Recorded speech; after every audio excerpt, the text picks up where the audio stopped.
Assalamualaikum warahmatullahi wabarakatuh. Perkenalkan, nama saya Siva Sofyan, mahasiswi semester 5 jurusan PGMI Fakultas Ilmu Tarbiyah dan Keguruan. Di video ini saya akan menjelaskan sedikit materi mengenai penentuan media dan sumber belajar. Langsung saja, apa sih media pembelajaran? Menurut Azikiwe, media pembelajaran adalah mencakup segala sesuatu yang digunakan guru selama pembelajaran untuk melibatkan kelima indera. Apa saja? Yaitu penglihatan, pendengaran, sentuhan, penciuman, dan juga rasa. Sedangkan menurut Lauheru mendefinisikan media sebagai bahan, alat, dan metode yang digunakan dalam kegiatan belajar mengajar dengan tujuan agar proses interaksi komunikasi pendidikan antara guru dan siswa berlangsung secara tepat, guna, dan bermanfaat. Kemudian, media pembelajaran sendiri terdiri atas beberapa jenis, yaitu ada media visual, media audio, dan media audiovisual. Media visual merupakan suatu alat pembelajaran yang di dalamnya berisikan informasi atau pesan khusus suatu topik materi pembelajaran yang disajikan secara menarik dan kreatif, serta digunakan dengan menggunakan indera penglihatan. Contohnya apa saja? Yaitu ada media gambar atau foto, peta konsep, diagram, poster, dan peta atau global. Nah, ada media audio. Apa sih media audio? Media audio adalah media dengar, yaitu jenis media pembelajaran ini berisikan pesan atau materi pembelajaran yang disajikan secara menarik dan kreatif dan diterapkan dengan menggunakan indera pendengaran saja. Contohnya yaitu radio, rekaman suara, podcast edukasi, dan audio kuis. Dan terakhir ada media audio visual.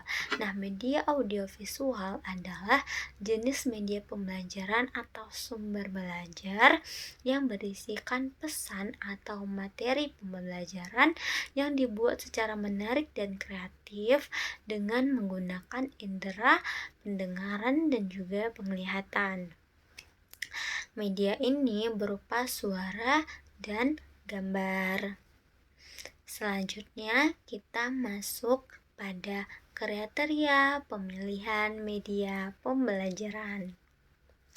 Beberapa prinsip yang harus diperhatikan sebelum melakukan proses pemilihan media, yaitu ada beberapa langkah, yaitu yang pertama ada menentukan tujuan pesan yang ingin disampaikan.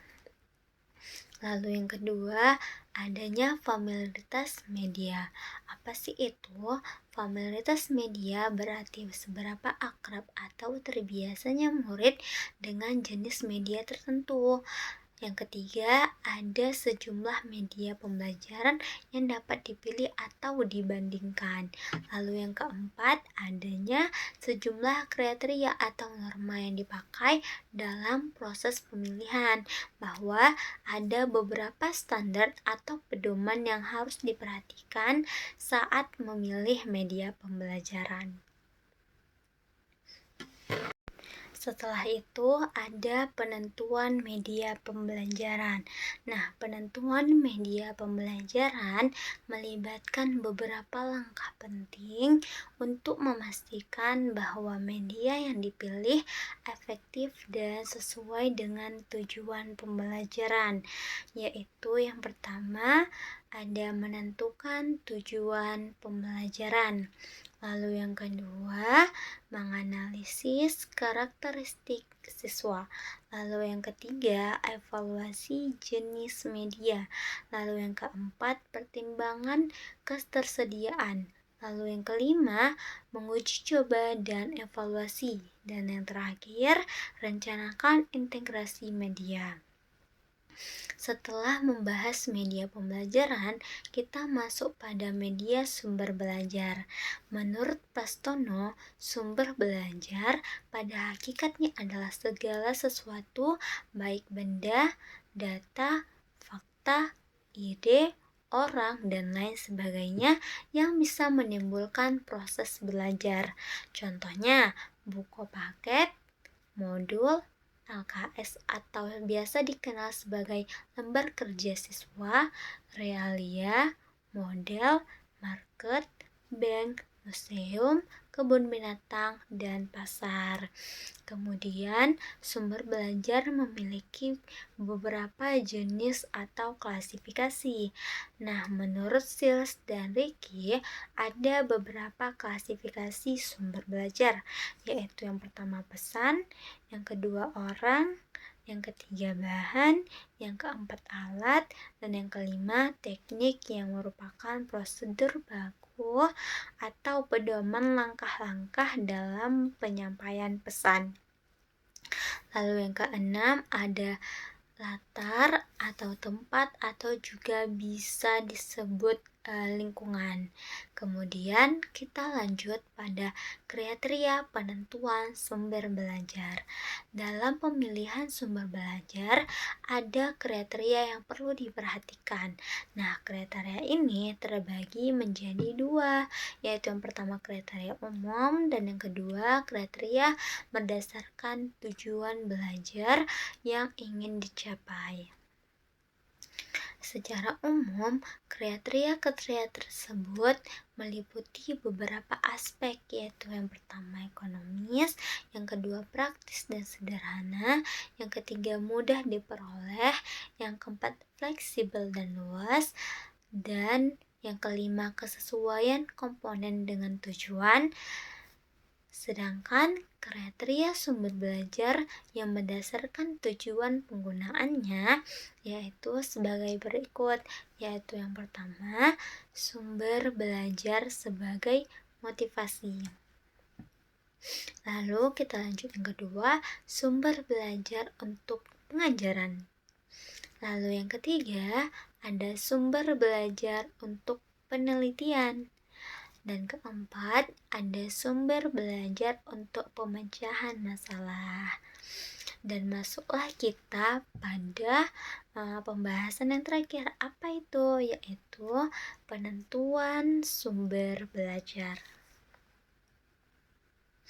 Nah, berikut ini adalah langkah-langkah penentuan sumber belajar, yaitu ada yang pertama, menetapkan tujuan pembelajaran.